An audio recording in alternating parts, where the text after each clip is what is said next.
How's it going, you guys? So I noticed that there's quite a lot of people who think as if depression and anxiety are biological illnesses or chemical imbalances in the brain that they're basically going to be doomed with for life, like as if it's a genetic condition or something like that. And it's interesting to me because I've seen in various communities, like Reddit forums on depression and nootropic communities and things like that, and I've had friends like this, where basically they start doing a cardiovascular exercise program or something like that, and it's working really well, but they talk as if it's a distraction. They say, exercise works as a great band-aid for my depression, but I feel like it's a band-aid and it's not actually addressing the root cause. And it's just a treatment rather than actually solving something specifically. And you'll hear a lot of people, especially in these support groups for depression, these forums and these Reddit communities, who discount the power of nutrition. And then anybody who follows a certain diet that actually works really well for them, they claim it's a placebo effect. And they need to continue with their medications and seek professional counseling and professional help. On one side of things, I understand if somebody's at risk for committing suicide, for example, if they're a danger to themselves or somebody else, other people, then 100% it is vitally important that they don't have a relapse of some kind. So in that sense, I can understand that kind of advice, and I think talk therapy is probably the most powerful and the most powerful intervention for modern medicine or mainstream medicine with the least amount of harm. Whereas medications a lot of times can actually cause people to commit suicide. I'm carrying a water bottle with me as I record this video, so apologize for the jerky camera. But the fact of the matter is, a lot of people are experiencing exercise deficiency in our modern society. And if you understand health and nutrition and requirements to maintain physiological well-being and health, it's pretty obvious that exercise is an essential part of human health. Absolutely, 100%. And as far as depression and anxiety are concerned, there's quite a few intervention and cohort studies that show exercise is just as effective, if not more effective, than some pharmaceutical antidepressants or anti-anxiety medications. I believe it was directly compared to Prozac in one study. And if you understand the mechanistic data behind it, it will make sense. Exercise increases brain-derived neurotrophic factor. It increases cortisol in the short term, but it makes you more resilient to cortisol in the long term. It creates a hormetic response that actually it creates physical changes, physical biological adaptations, not only in your brain and in your nervous system, but and the rest of your body as well, that make you more resilient to stress and more resilient to adrenaline and cortisol.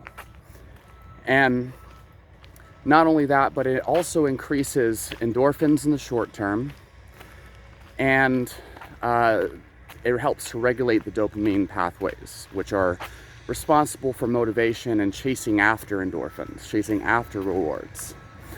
Another thing is, if you think about it evolutionarily, human beings, the fight or flight response its entire purpose was, if there's a threat in the environment, it makes you run. Like it literally prepares your body to either fight off the threat or to run away from the threat. It increases adrenaline and stress hormones, which make you hyper alert and hyper vigilant, which is a advantage if you need to run through a forest like this. Okay, the anxiety you feel are neurotransmitters and hormones that make you more alert to all those trees in your environment, so that when you're running away from a saber-toothed tiger, you don't accidentally hit yourself in the face with a tree. It also increases blood flow to the limbs, which again helps you climb trees and run faster and run away. And that's one of the reasons why athletes take caffeine, and why caffeine has been shown in clinical studies to increase exercise performance as well, because caffeine artificially stimulates adrenaline, and a lot of these fight or flight responses on neurotransmitters and hormones and blood flow, and so it makes you it increases your performance the same way that anxiety would, right? Now, depression, on the other hand, depression is generally, so number one, most people, they spend their entire life trying to run away from their problems. A lot of times depression is caused by a circumstance that you find yourself in, and for whatever reason you're not addressing it. So for example, you could be in a relationship that does not fulfill your needs, or it could be what they call a toxic relationship, where basically instead of basically you're tearing each other down constantly, maybe not purposely, but even accidentally. But you're in a relationship that doesn't suit you, and it's not making you happy, and it's tearing down your happiness, and maybe you feel hopeless. Maybe you feel like you don't know how to get out of it, or you don't know if you should get out of it, and so you feel depressed because there's that one very important main area of your life that is there, that is just kind of sitting there, and you don't know what to do with it. And it could literally be damaging your self-esteem. Or maybe you're in a job that you don't like, things like that. Depression's really common in people who are still living with their parents, because, let's just face it, parents and children generally don't get along until they move out of the house, because you're forced to be around people that you don't actually like. So, those are just some causes of depression. And it's very common for people to be facing those types of circumstances, but they never address it because, they figure that there's nothing they can do. They don't realize their thoughts create their thoughts help to create their emotions help to create their thoughts, and that can influence your actions and your behavior. And if you cultivate the mindset necessary, you can actually overcome those life circumstances. So it could be situational. Depression can also be, you haven't exercised enough. If you don't expend energy, then your body prepares for more of the same.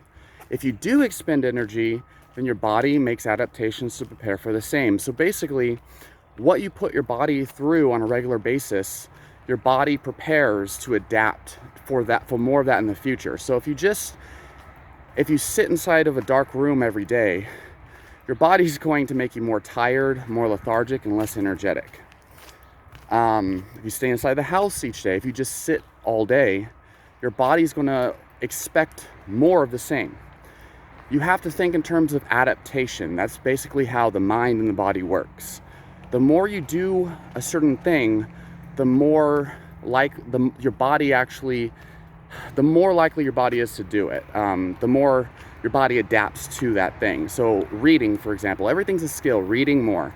The more you read, the better your brain gets at reading. The more you think negative thoughts, the more negative thoughts your brain's going to feed back to you.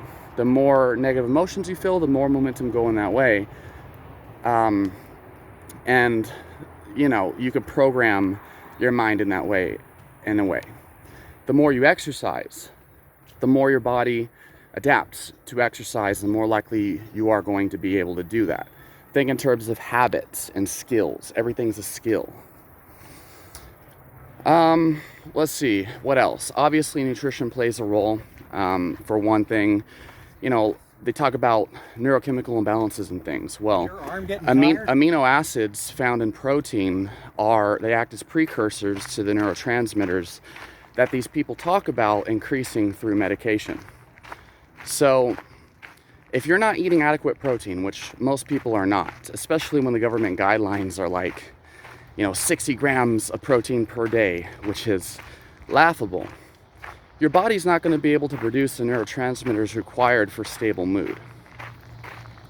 And so eating adequate protein each day is vitally important for depression and anxiety and just feeling your best. Then, of course, you have cofactors, they call them micronutrients. Things like magnesium, vitamin C, even, calcium, vitamin D, B12, B6, B3, B2, B1. These micronutrients are vitally important for combining with these combining with these amino acids to create neurotransmitters. And so, when people say, oh, nutrition, it's, placebo effect, blah, blah, blah, like, it's really ignorant to say something like that because, factually speaking, your brain can literally, like, even with antidepressants, so if you increase activity of a receptor site for serotonin, for example, you can increase the sensitivity of a receptor site all you want. You can increase the recycling of a neurotransmitter in the nervous system all you want. But if your body doesn't have the raw materials it needs to make those neurotransmitters, none of that's going to matter. And that's probably why, it's hit or miss with most antidepressant and anti-anxiety drugs. They might work for a little while, then they don't work anymore. Or they might not work at all. Or they might take some time to start working. It's a really wonky area. And usually, psychiatrists, they'll change around the medications you're on and things like that. I went through that all through my childhood and my teenage years. And the fact is, you'll find a little bit of success here and there with these different medications and things, but the success you find with medications are nothing compared to changing your mindset, getting the exercise your body needs every day, and getting the nutrients required to produce these neurotransmitters. And so I found 100%, because a lot of people, they just think if somebody cures depression or anxiety, then they never had it in the first place. And that's a horrible thing to think, because that means you're literally convincing yourself that there's no hope for you, and that anyone who's cured it, they didn't go through what you went through, and you're going to be stuck. You're literally creating your own hell. I went through all of this nonsense, and people who have been subscribed to me for a long time know, the crap that I went through, and how I reversed it was through fixing up my nutrition. Like, I was binge drinking energy drinks for a long time and candy bars. That was my main source of nutrition. Pasta and cheese every single day back in those days. I didn't sleep worth a damn. Probably because of the fluctuating blood sugar and the energy drink addiction. There's a lot of things that were going on back then. And all I did, started eating adequate protein, removed the refined carbohydrates. I started taking tonic herbs, things like, the ones that helped me the most were probably holy basil, gynostemma, and then I think American ginseng worked wonders, at least on anxiety. But those herbs can also start to increase feelings of depression in some people. And for depression, I like Asian ginseng, but the MC Meyer extract. I think Siberian ginseng extracts are great. Rhodiola works for some people, but you have to be specific on the type that you actually take. Ashwagandha is good, but it can also increase arthritis in many people because it's a nightshade. And some people might make them more depressed. But there's a wide variety of tonic herbs that I found very helpful, and I also believe, they're literally the herbal equivalent of a pharmaceutical drug. The only difference is that they have side benefits rather than side effects. Now, there's some exceptions. I think ashwagandha especially seems to have some side effects in many people. So I think most people, they're suffering from a mindset that's actually self-destructive, and it prevents them from moving past their feelings of depression and things. I think a lot of people are actually addicted to these mindsets and these feelings. And this is common not just with people who have anxiety and depression, but, people who are addicted to health. Like, there's a lot of people who, they may have health problems, for example. They may have had digestive issues or autoimmune disease, and then they reverse it through nutrition. But they're so addicted to finding like new diets and new ways of healing that they can't accept the fact that they're healed now. And so they start to create all these issues that they don't actually have, and they become a hypochondriac. And I think that that has to do with being addicted to these behaviors that they overtook trying to find the cure to their problem. And I think that's very similar to things like depression and anxiety, where, you know, you spend 10 years of your life, you know, looking for answers, and you can't get out of that searching for answers. And that's classical dopamine overstimulation. You know, the more you seek, the less you find, and the less you find, the more you want to seek. And it creates this spiral of an addiction, and it's very real. So I guess that's kind of been like a brain dump, or a flow of thinking, and hopefully it's made sense. So you guys comment down below and let me know what you took out of it, and let me know what are your thoughts on these subjects. Love to hear things that have helped you all. All right, have a good day, y'all.